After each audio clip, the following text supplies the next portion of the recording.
As you read our statement, he made a decision that he kind of wanted to further his pro career, wish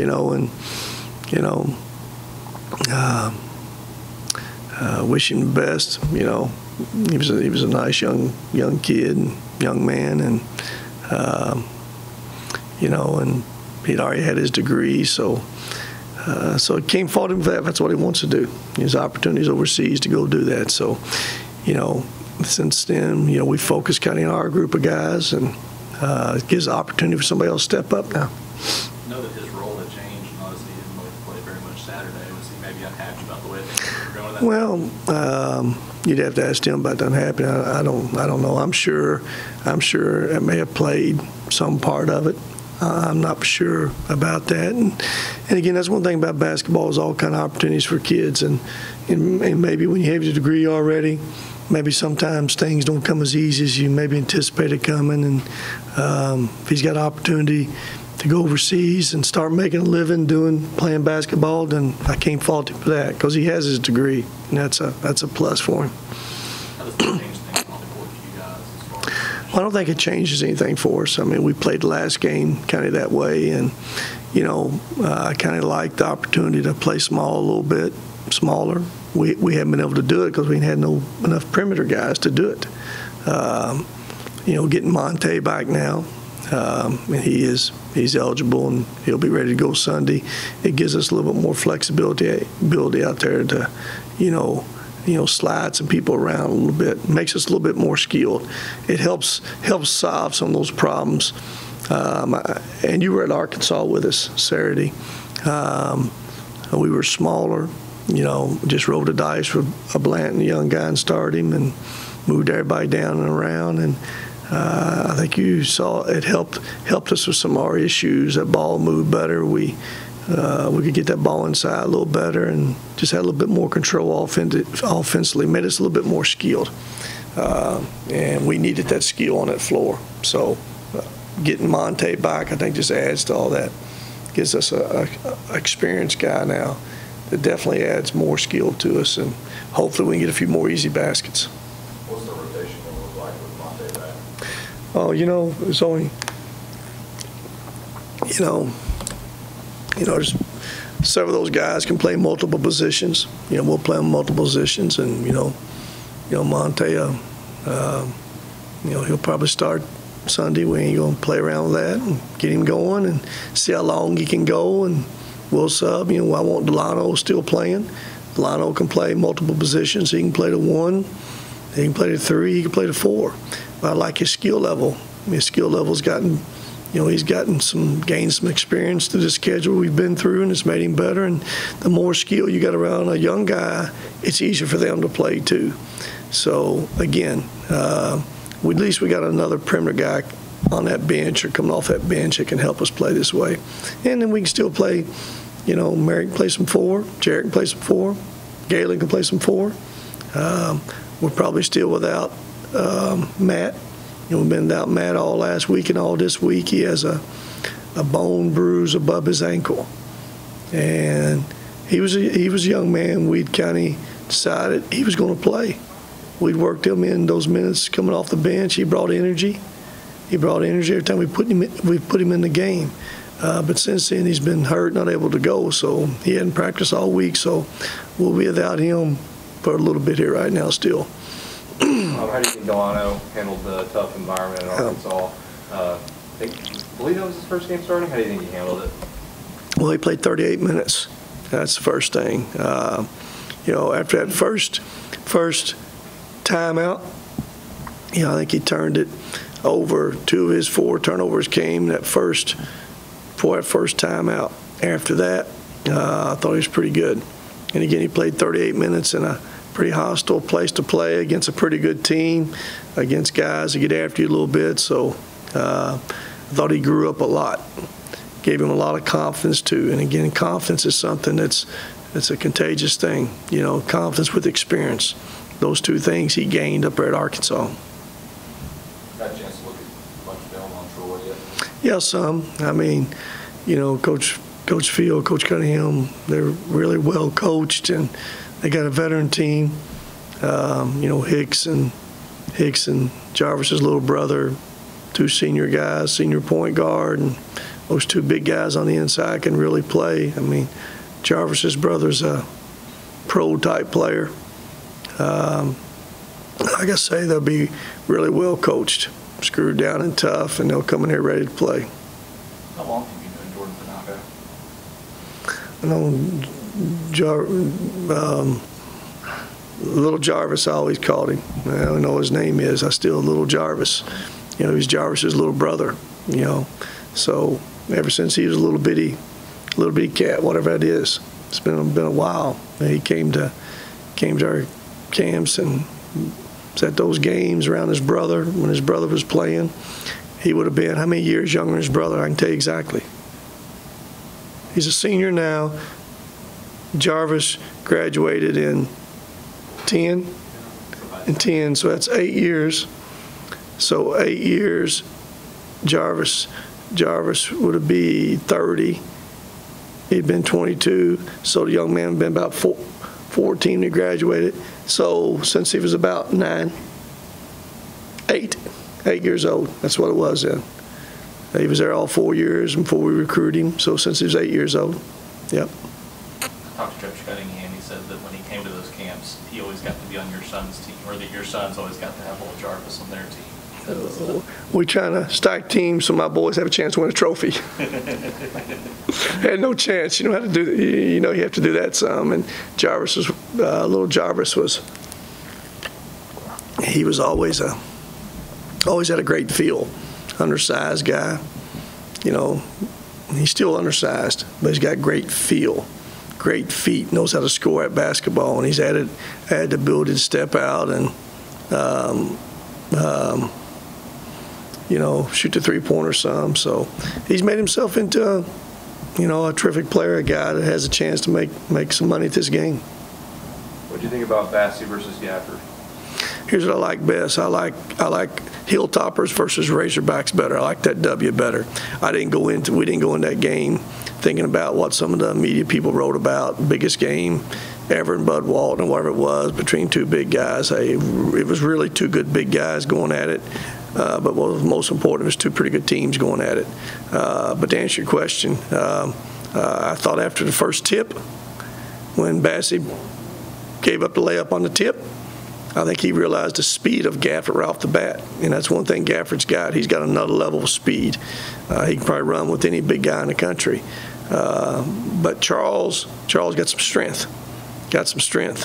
I mean, Gafford probably made Charles convert harder and faster than he's ever had to convert from one end to the other. Because if he didn't, you got dunked on. It got into his lungs some. But I think we can all say coming out of that game, I don't know who was best, but Charles held his own. That's for sure. Made some huge plays down that stretch too. Blocked that shot there with a second to go and able to defend Gafford on that last second play. So, and able to make a terrific pass to Merrick in that last 20 seconds too, that a lot of big guys can't do. So for sure held his own. As productive as Charles has been, what would you like to see from him to kind of, I guess, reach that next level here in the next few weeks? Well, again, only experience will continue to help him. Remember this now, he missed all fall conditioning, which is, that's a lot to miss, because in conditioning, you're learning how to change gears a little bit. Change gears, what I mean by that is go harder than you've ever gone in your life. And not just go harder when you think you can't go no more, find a way to go more and go harder. That's something he's never been through, and he missed that. And really the first, 2 or 3 weeks of practice, he coming off that knee injury, really wasn't able to practice the way you want to practice. So he missed a bunch. He's kind of just played himself into this position right now. I think as he continues to play and gain experience, he'll keep getting better. Things you need to see him continue to get better at. The game will keep slowing down for him a little bit around that post. Can't give up those plays on that tip like you give up. The speed of that game. realizing that, realizing you can't take possessions off defensively sometimes. And again, just the ability to be able to think the game a little bit more. You know, we change defenses off and on, and sometimes we all don't get in the same defense. But just the experience of doing that. Again, only time will continue to cure some of those things he's got to get better at. But to this point, you know, he's probably been as good as we anticipated him being, or better, especially considering he missed all of fall, basically conditioning and practice. Whenever you guys had that loss at Missouri State, turn around and play Arkansas, get a big win there, does it say a lot about the maturity of your young guys to be able to respond like that and get a win? Well, the thing I've been looking for, you know, we haven't had that maturity and that grit and toughness that you got to have to go on the road and win. We hadn't have it. And you got to have it 40 minutes on the road. We've had it. I think Missouri State was. We hadn't trailed but one game all year long at halftime. That was at Washington or at Indiana State. Indiana State's the only game we've trailed at halftime. Even Central Florida, we were ahead at halftime. But you got to do it 40 minutes. And we didn't trail up there. We were ahead. And, that first 4 minutes, second half, that's when we lost the game. You know, they scored 13 out of their first 15 possessions to start that second half up there. And you ain't going to win on the road like that. And that comes toughness and grit and understanding, maturity, experience, and all that kind of stuff. But, yeah, the bounce back Saturday, was I shocked? No, I wasn't shocked. I know we have good people. I know we didn't play exceptionally well. I knew we were going to. Those players hurt like we all hurt. They don't ever throw it away on purpose or miss a free throw on purpose. And but we knew we had a chance up there. We got to play exceptionally well. But we knew we got enough pieces and abilities, and the people we've played and the schedule we've played, it's helped give us a chance to do that too. And again, we took what I was most pleased of. We took a lick in the mouth to start that game. We got down 9 early in that game, didn't we, Brad? Pretty early in that game. The pace of that game early got to us. Turned it over a few times. You can't turn it over against Arkansas. But after that, we settled in. We were pretty good. Got to the locker room. Had a bad play with Josh. 2-point game. Bad play there that ended up being a 5-point turnaround and lost him. So we kind of went in the locker room down 8. But we came out of that locker room the first 4 minutes and went on a 14-4, 14-5 run. And that's where you got to come out of the locker room on the road, or if you're at home, ahead or behind. So we showed some grit. We showed some toughness, and that's what I liked. And like I told my team after the game, win or lose this game, hey, I'm proud of the way you fought here today. And that's what I'm looking for. We're going to lose some games sometimes and playing great, playing hard, and playing tough. I can live with that. I have a hard time getting beat when you don't feel like that you play with that toughness and grit and togetherness that you got to play with. And we had that up there. We had that Saturday. And we got to continue to build on that and do it every day, every possession, every game. Speaking of that call on Josh, were you upset with the way the officials handled it? Well, you know, I joked around about the officiating a little bit when they told me before the game we were going to have 2, so y'all know what I said. I was joking around about it, but to be honest with you about it, the 2 officials probably did as good as jobs they could possibly do in that game.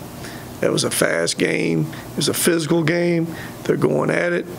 Do I agree with the call? I don't agree with the call. You know, we all know it wasn't. He didn't do it intentionally. Did he hit the guy in the head? He did, but it wasn't intentionally. But I guess that's kind of the rule they're stressing a little bit. I haven't seen a guy get thrown out all year on that play right there now, to be honest with you.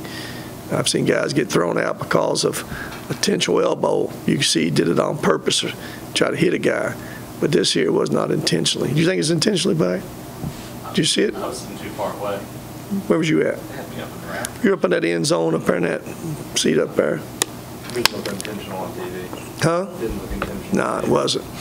So that took another piece out of our team at that point. And we got to finish playing now, playing small anyway, without another perimeter guy. But we found a way to get the finish line. Where's Oh, he's fine. He's good to go there. Yeah, he's done. It was just, I guess, second half of that game, whatever it was, rest of that game, second half, just that game. Yes. You said a couple weeks ago on the radio that Monte you think's been as good as he's been since he's been here the last few weeks. Is that on the court, off the court? Where have you seen the growth in him over this semester? Well, I think it's both. And again, that's where I look at as much growth as anything's off the court. He passed all of his hours, got through his classes. He's on time to get his degree. He's down to, 9 hours at the most, or maybe 6 hours getting his degree. So that's a plus. That's showing some maturity right there. It's showing some toughness. It's showing some effort. And I think all that, again, carries over to the court. And again, he's down to his last, whatever it is now, 20-some games left. You're a senior. You're on a pretty good team. I think you're playing a role you want to play with pretty good players around you. I don't think it could be set up any better for him. I think he's probably gotten in the gym a little bit more than he's ever gotten in it in the past. I think it's shown now. Will he be rusty Sunday? Y'all know the answer to that some. When you haven't played and when you hadn't practiced every day of that first team, there'll be some rustiness with him. But he still brings some skill level with rust or no rust. It helps our team. And we'll play him back into rhythm and chemistry and shape with the team.